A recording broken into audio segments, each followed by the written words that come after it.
नमस्कार। आज हम ज्योतिष की दुनिया ने एक ऐसी जगह को समझने जा रहे हैं जो हमारी जिंदगी के सबसे कह सकते हैं रोमांचक हिस्सों को कंट्रोल करती है। प्यार, क्रिएटिविटी, यहाँ तक कि हमारी किस्मत भी। जी हाँ, हम बात कर रहे हैं पांचवें घर की। चलिए इसके रहस्यों से पर्दा उठाते हैं। कभी सोचा है कि कुछ लोगों को प्यार कितनी आसानी से मिल जाता है और दूसरों को क्यों इतना स्ट्रगल करना पड़ता है? या कुछ लोग पैदाइशी इतने क्रिएटिव और इंटेलिजेंट कैसे होते हैं? ये वो सवाल हैं जो हम सब कभी ना कभी खुद से पूछते ही हैं। ज्योतिष की माने तो इन सारे सवालों का जवाब एक ही बहुत पावरफुल जगह पे छिपा हुआ है, और वो है आपकी जन्म कुंडली का पांचवा घर। इसे बस एक एस्ट्रोलॉजी का टर्म मत समझिए, ये आपकी जिंदगी के पैटर्न और संभावनाओं को समझने का एक तरह का नक्शा है। तो चलिए सबसे दिलचस्प टॉपिक से ही शुरू करते हैं, प्यार और रोमांस। पांचवा घर किसी भी प्रेम कहानी की शुरुआत है। वो जो पहला अट्रैक्शन होता है ना, वो पहली स्पार्क जो किसी भी रिश्ते को शुरू करती है, वो सब यहीं से कंट्रोल होता है। अब देखिए, यहाँ एक बहुत जरूरी फर्क समझना होगा। पांचवा घर है प्यार में होने की फीलिंग के बारे में, वो जो पेट में तितलियां उड़ती हैं, वो एक्साइटमेंट। जबकि जो सातवां घर है वो है शादी की कमिटमेंट और लंबी पार्टनरशिप के बारे में।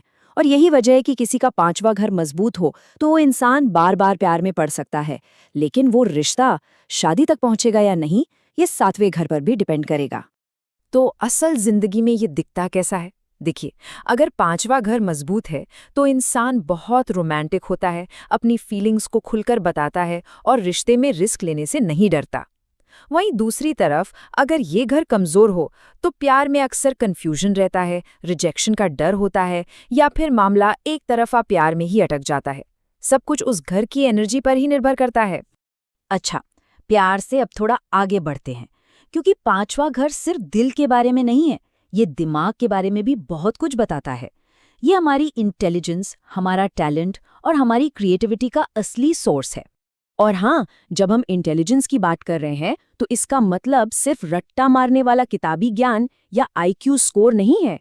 ये है प्रैक्टिकल इंटेलिजेंस, मतलब चीज़ों को जल्दी से समझने की काबिलियत, मुश्किल प्रॉब्लम्स के क्रिएटिव सॉल्यूशंस निकालने की क्षमता और सही टाइम पर सही फैसला लेने की ताकत।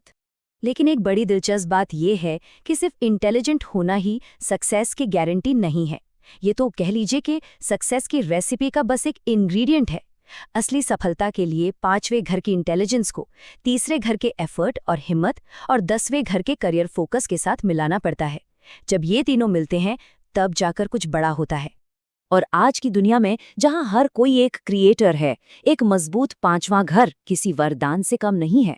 आप आर्टिस्ट हो, राइटर हो या फिर एक यूट्यूबर, ये घर आपको वो यूनिक आइडियाज और वो पावर देता है जिससे आप कुछ ऐसा बना सकें जो सीधा लोगों के दिलों को छुए। सही मायने में क्रिएटिविटी आज के दौर की सबसे बड़ी दौलत बन गई है। चलिए अब कुछ फ्यूचर से जुड़े टॉपिक्स की तरफ चलते हैं। पांचवा घर सिर्फ हमारे आज पर ही नहीं बल्कि हमारे आने वाले कल पर भी असर डालता है। इसमें रिस्क लेना और अगली पीढ़ी यानी बच्चों जैसे जरूरी मामले भी शामिल हैं।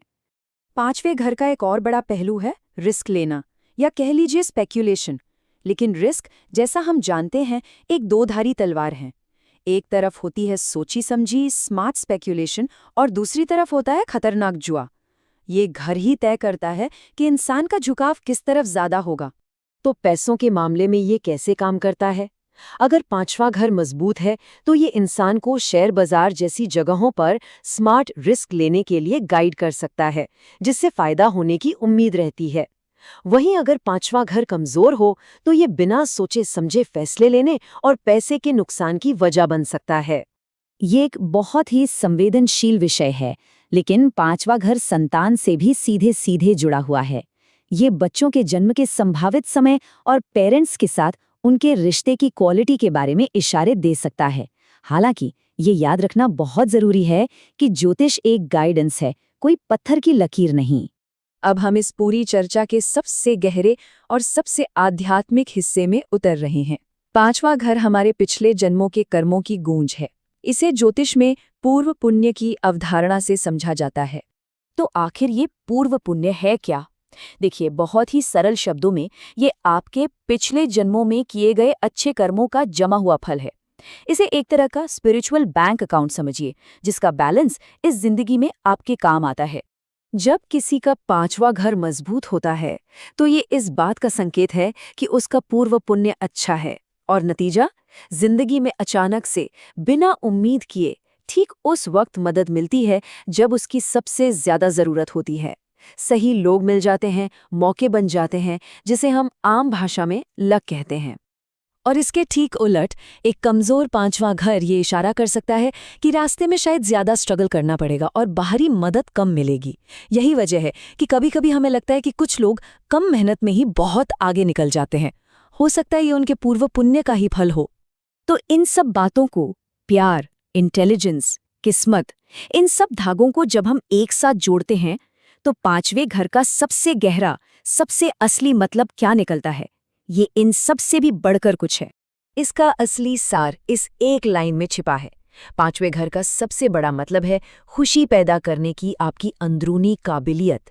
ये बाहर से मिलने वाली खुशी नहीं, बल्कि अपने अंदर से खुशी बनाने की कला है।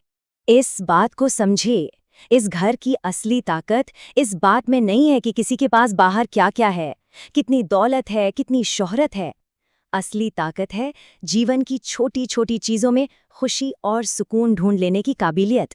एक इंसान जिसके पास सब कुछ है, वो भी दुखी हो सकता है, लेकिन एक मजबूत, पायवत घर वाला इंसान कम साधनों में भी गहरी संतुष्टि पा सकता है। और ये पूरी चर्चा हमें एक आखिरी सवाल पर लाके छोड़ देती है। पांचवें घर के नजरिए से अगर देखें तो क्या खुशी सिर्फ किस्मत की बात है जो किसी किसी को मिलती है, या फिर ये एक कला है, एक स्किल है जिससे हम सब सीख सकते हैं और अपनी जिंदगी में उतार सकते हैं? इस पर जरूर सोचिएगा।